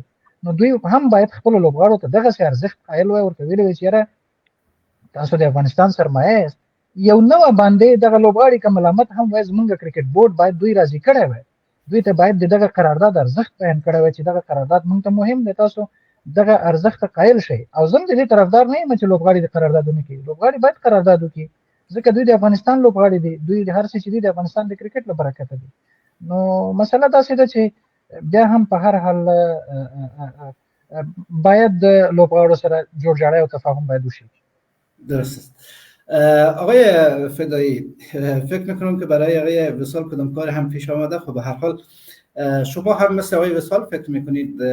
خیلی ها میگن که خب اگر کرکت بورد افغانستان رشد کرده دلیلش اینه که خب یک اداره بسیار منظم در اونجا بوده و در واقع از برکت به اصطلاح کارهای یعنی در واقع رشد کرکت در افغانستان تنها مربوط به درون زمین و مثلا استعداد بازیکنان و چیزی که آقای وصال گفت که بازیکنان ما استعداد خدایی دارن استعداد به اصطلاح خدادادی دارن درست استعداد طبیعی دارن و کرکت بورد و برنامه‌ریزی کرکت بورد خیلی نقشی در این قضیه نداشتن و شما هم آیا چنین چیزی فکر میکنین یا نه میگین که به اصطلاح اداره هم در اینجا مهم بوده؟ ببینید من قبل از خدمت شما جناب رحیمی صاحب گفتم که اینا هر دویشون لازم ملزوم به یکی دیگه هستن هر قدر ما اینا رو از هم دیگر جدا بکنیم اینا جدا ناشدنی هستن اگر ما بگوییم که یک بازیکن استعداد خدایی داره که در این شک نیست ولی باید یک جای برش باشه که اونجا اما استعداد خدایی خود به نمایش بگذاره اگر اون زمینه برش نباشه استعداد خدایی خود خیلی بچه‌ها هنوزم به افغانستان دارن ولی جهان از اون آگاه نمیشوند به طرف دیگه باز اداره کرکت بورد است که اون زمینه رو برشان آماده کرده ولی در ارتباط به یک تعداد از بازیکن‌ها اگر کدام روز دعوا بکنه که از الف تا یا ما اینا رو مثلا رساندیم شاید بازو شما اونا رو سوال بکنن که خب اینی مواردشان استعداد خدایی خودشان بودن یا مجیب زدران به شکل مشخص اگر ما شما صحبت بکنیم او از خورترکی به خاطر که کاکایش نور علی زدران یکی از بازیکن‌های شناخته کرکت بود و بسیار یک بتسمن خوب بود بازی برش بالینگ میکرد از اونجا یاد گرفت و آمد در سطح تیم ملی بازی کرد دیگه مسائل باز بالاخره به این موضوع پر میخوره که در ختم روز هر دویشان به یکی دیگه ضرورت دارند یک بدون دیگه حضور ندارد اگر اداره کرکت بورد نباشه بازیکنان تیم ملی تا کس نمیشناسه و اگر بازیکنان تیم ملی ما نباشند اداره کرکت بورد ما به این اندازه دستاوردهای نخواهد داشت به این معنی نیست که مثلا ما جام جهانی را هنوز برده باشیم یا خیلی یک دستاوردهای فوق العاده عالی داشتیم ولی به سطحی که کرکت ما بوده دستاوردهای ما نسبت به هر کشور دیگه بهتر بوده و شگفت انگیز بوده یعنی جهان به اونا حیران شده که این کرکت افغانستان در قدر مدت کم چطور تونست که قدر رشد بکنه ولی در ختم روز باید برای بازیکن‌ها همچنان کردیت بدیم که اونا یک استعداد فوق‌العاده از خود داشتن ما افغان‌ها استعداد ما همیشه هر جا میره گفتیم افغان‌ها یک استعداد خاص و فوق‌العاده دارند در هر جای شما افغان‌ها رو ببینید اگر زمان مهاجرتشون با یاد داشته باشین اگر به ایران بوده و پاکستان بوده کشورهای دیگه بوده افغان‌ها بودن که همیشه اول نمره صنف بودن افغان‌ها بودن که همیشه در هر چیز موفق و پیش بودن در کشورهای دیگه ببینید افغان‌ها هستن که میدرخشن در خارج ما ببینین افغان‌ها هستن که به زودترین فرصت مثلا تجارت‌ها را شروع میکنن پیش میبرن یک استعداد فوق‌العاده خداوند به اینا دادن در هر مسیری که افغان‌ها میفتن راه خود را پیدا میکنن به همین شکل در کرکت هم استثنا نیست افغان‌هایی که در کرکت آمدن جهان به استعدادایشان واقعا حیرت زده هست ولی به طرف دیگه یک اداره هست که باید اینا رو مدیریت بکنه زمینه بازی‌ها رو برایشان آماده بکنه زحمت میکشن تو نیست که اینا هیچ زحمت و هیچ کار نمیکنن مثلا همین که ما یک سریز برام میندازیم این کار آسان است مثلا یک اداره کرکت کشور دیگر شما باید قناعت بدین همراه با اونا بازی‌ها رو منظم بکنین برای اینا باید تیکت و سفر و هتل و اداره نشراتی و کل چیزایش باید هماهنگ بکنین که خیلی مصارف داره این کار مثلا با گفتن شاید ساده معلوم شد ولی یک کار بسیار فوق‌العاده زیاد است دیگه هر دویشون بالاخره در ختم روز به یکی دیگه ضرورت دارن ما باز هم سری نمیگه به خود تکرار میکنم ما بسیار احترام دارم به هر دو اداره کرکت و همچنین به بازیکن‌های خود و من خیلی دوستشان دارم امید دارم که ان شاء الله مشکل بین اینا حل شود کاش که به این سطح نمیرسید و اگر رسید بالاخره رسید ولی کوشش شود که این مشکل راه حل پیدا بکنن و خدا کنه که ما بازیکن‌های خود پس باز هم در جمع امو تیم خود داشته باشیم و شاهد امو کارکردگی‌های عالی اونا باشه و خدا کنه که یک تحول مثبت در صفحه کرکت افغانستان باشه که بازیکن‌ها دیگه به شکل جدی‌تر متوجه کرکت خود شوند و زمینه رشد برای جوانای دیگه شود که اونا بیاین و همچنان دستاوردهای فوق‌العاده را نصیب کرکت افغانستان بکنن که بالاخره موجب خوشی همه ما شما میشود.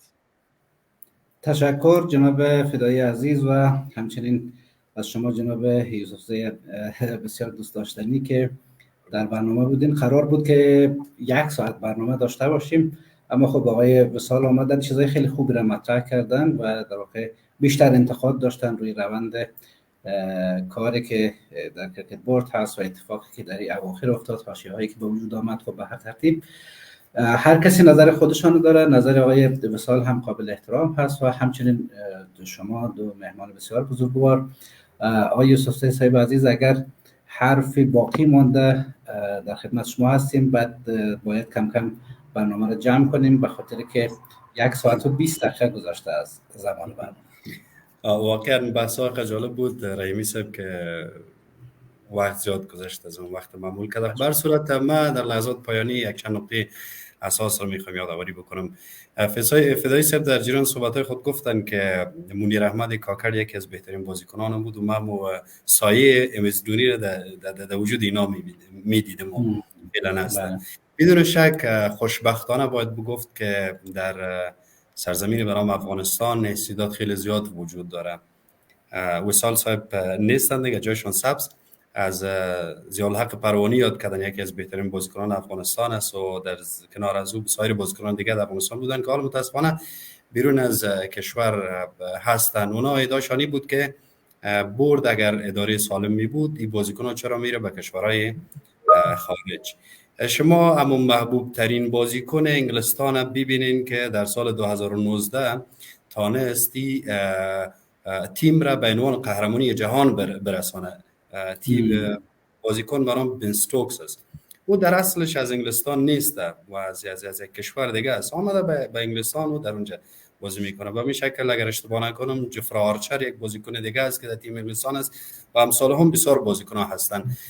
این جای افتخار است که در افغانستان بازیکن زیاد وجود داره و ما فعلا شاهد از این هستیم که استعدادهای ما در اول خب باید که اینا به نمایندگی از افغانستان در رده‌های سنی مختلف بازی می‌کردن، ولی حال که متأسفانه شانس برشون برابر نشده. خوب است که برن به کشورهای دیگه بازی کنن. یا هم جای افتخار است که مثلا در تیم امارات یک بازیکن روز گذشته در 2 بازی تمرینی در مقابل افغانستان که داشتیم به نام امید رحمان از ولایت پکتیاس و این جای بسیار افتخار است. به خدا بازیکنای ما میره در دیگه تیم بازی میکنه.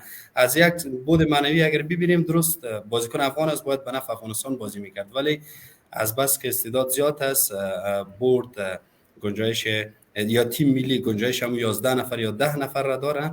خوب است که استعدادا بره در کشورهای دیگه بازی کنه. این مسئله آر نیست بر ما، این جای خوشی است. مثلا در تیم فرانسه بازیکن داریم، حتی تا جایی که من خبر دارم در تیم مکزیک هم ما 1-2 بازیکن از افغانستان داریم خوشبختانه اونجا بازی میکنن دیگه. در ترکیب تیم ملی رحیمی صاحب 100 نفر و 200 نفر و 300 نفر اصلا شانس پیدا نمیکنه. شما ببینین قیس احمد یکی از بهترین بازیکنان تیم ملی کرکت ماست، ولی متاسفانه که همو پوزیشن یا همو جایی که داره او ایجاب نمیکنه. اما اصلا باید یا نبی یا موجی یا راشد نباشه که باجه از او قیس به در تیم ملی شامل شود.